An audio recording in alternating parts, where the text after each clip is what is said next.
Bonjour à tous, je suis Didier Mazier, je vous souhaite la bienvenue et puis je vous remercie pour votre fidélité à cette chaîne. Alors, n'oubliez pas de vous abonner, n'oubliez pas d'activer les notifications et puis partagez ces vidéos sur tous les réseaux sociaux, sur Facebook, sur Twitter, sur Instagram et puis également sur des réseaux professionnels comme LinkedIn.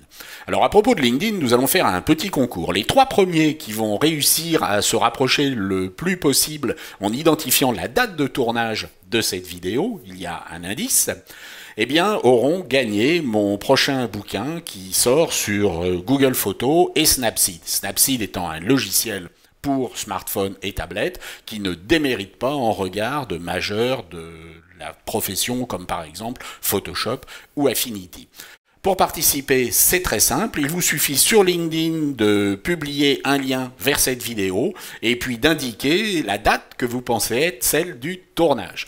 Cette semaine, nous allons nous intéresser à Illustrator et nous allons voir comment réaliser cette affiche qui constitue un véritable voyage dans le temps. Nous nous retrouvons ici dans les années 70-80. Nous allons voir comment traiter ces cercles concentriques assez rapidement et nous allons voir également comment traiter ce texte avec des ombres longues qui restent à tout moment éditables. Alors mettons-nous au travail dès à présent. Pour pouvoir travailler correctement dans Illustrator, il ne faut pas hésiter à créer des espaces de travail personnalisés. Ici, j'ai besoin en particulier de travailler avec l'aspect, le nuancier, le pathfinder. Bien entendu, il me faut les propriétés et même les calques. Et je peux maintenant créer un espace de travail personnalisé. Nouvel espace de travail que je vais appeler rétro. Nous allons commencer par travailler sur nos cercles concentriques. Pour faire ce travail, je vais réduire l'affichage de ma page.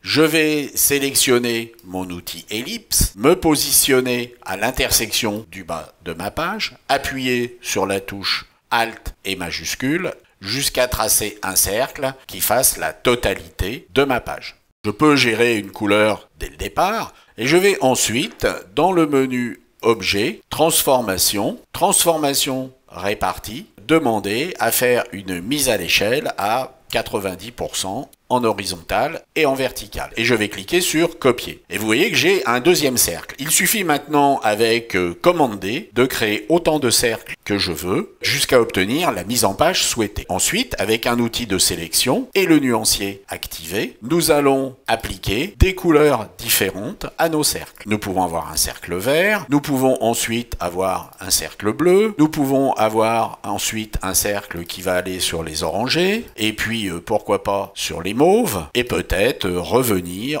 au rouge. Pour limiter ces cercles à la page, je pourrais procéder avec un masque, mais les cercles continueraient d'exister. Or, ils ne m'intéressent pas. Je vais donc sélectionner l'outil rectangle, tracer un rectangle qui va occuper la totalité de ma page, sélectionner la totalité de mes éléments, mes cercles et mon rectangle, et avec le Pathfinder, je vais demander une découpe. Et mes cercles sont maintenant placés. Alors vous remarquez 2 choses. Premièrement, j'ai mal fait mon travail puisqu'il déborde un petit peu. Deuxièmement, il faudrait peut-être se soucier des fonds perdus. Maintenant, plaçons notre texte. Alors nous allons saisir un texte. Nous allons choisir au niveau des propriétés la typographie qui nous intéresse. Alors il est intéressant ici d'avoir quelque chose qui soit assez gras, qui soit condensé. Et puis nous allons agrandir notre texte, nous pouvons même éventuellement le déformer. Nous voulons que ce texte soit blanc avec une ombre noire. Nous allons donc aller dans l'aspect, nous sélectionnons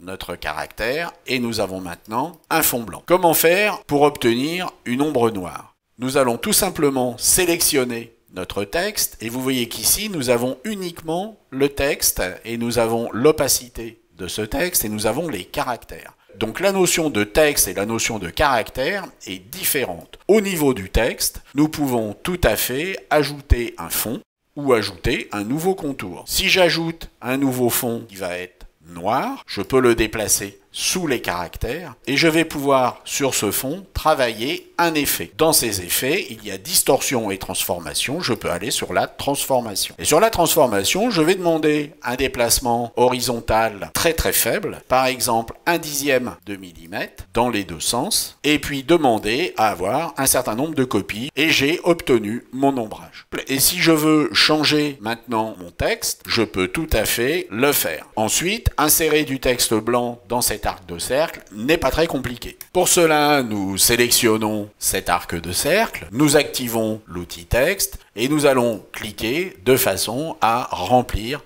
avec du caractère de substitution. Et puis choisissez votre typographie, vous pourrez toujours à tout moment la modifier.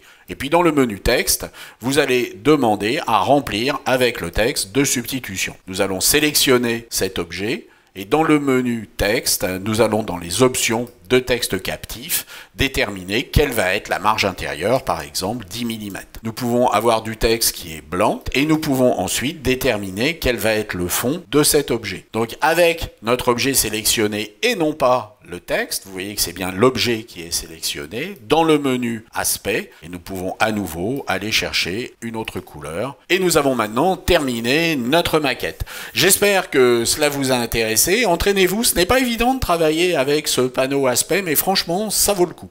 Et puis, j'espère qu'il va y avoir 3 gagnants qui vont bientôt recevoir le livre sur Google Photos et puis Snapseed. Et je vous dis à la semaine prochaine. Au revoir.